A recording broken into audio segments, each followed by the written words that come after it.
Like if I can give just 3 tips for parents, I would just say, you know, definitely engage your children through art and play, because this is the way this is their language. And I know you know this as a former school counselor, you know, this is the way they express themselves.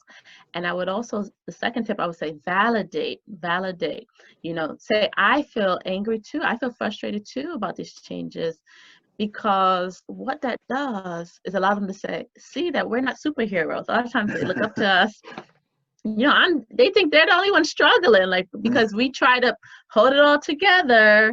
But sometimes we're not only doing ourselves a disservice, but them a disservice, because if they can see that we're having a hard time too, they may feel more open to come to us to share their frustration. So it really creates that safe place, Chuck.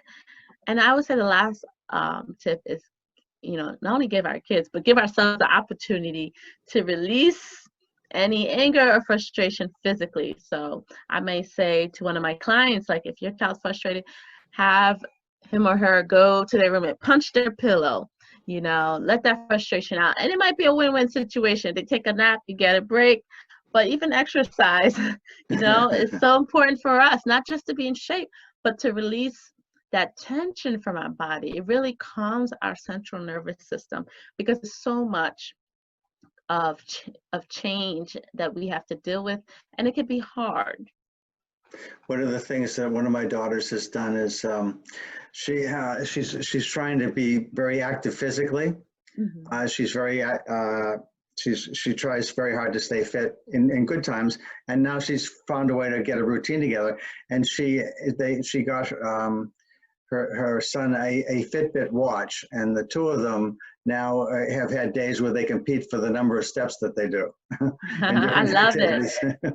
One of the things that I've done over the years, Jenny, was to create something called an emotion roadmap. And I was telling you about that earlier. And on my radio show, the tagline is "Take the wheel and control how you feel."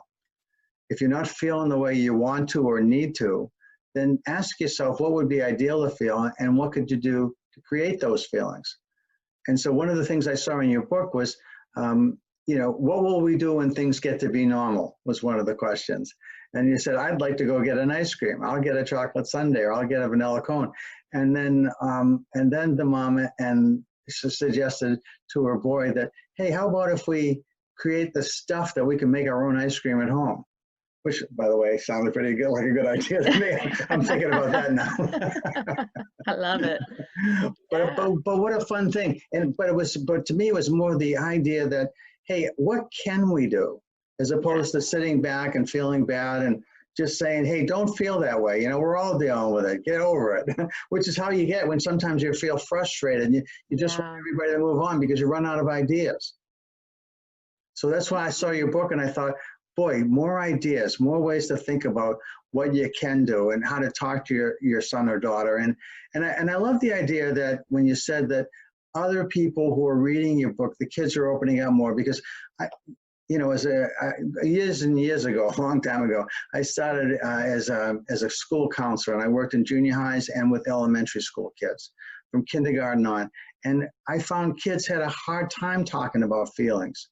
One of the things I used to do is I used to have something we called Magic Circle, and it was a way of teaching kids about how to deal with their feelings. And we'd come together as a group, and we'd say, first of all, you have to know that anything you say in here, you can feel safe, because nobody's going to laugh, and everybody's going to repeat what they heard before they can talk. Repeat what they heard the last person say. So everybody's going to be listened to. Everybody's got to listen in order to speak and have take a turn. And then I'd say, so today we're going to talk about, and it'd be a day that we talk about a particular feeling, like how do you deal with sadness? And so does anybody have a story about a time that they were sad and what they did about it and how it impacted them? And then people would repeat that. And then at the end you'd ask, did anybody's story sound the same?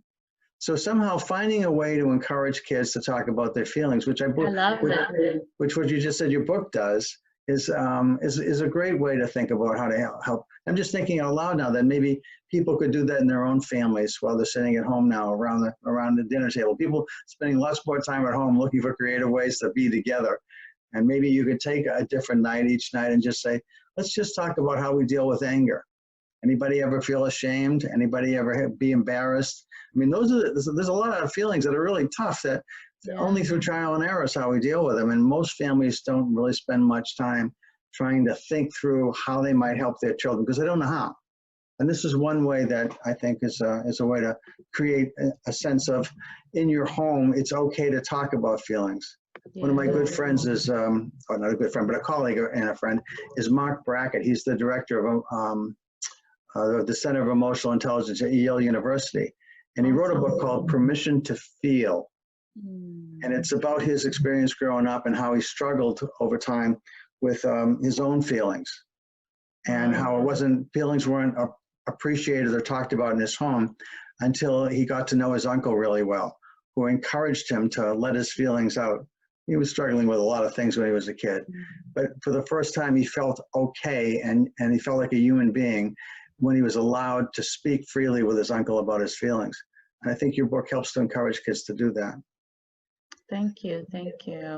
And you know, talking about feelings, I think, you know, there is a game called Feelings and Dealings, and it's like a emotions and empathy card game folks can get from Amazon. I believe it's geared towards ages 3 to 6.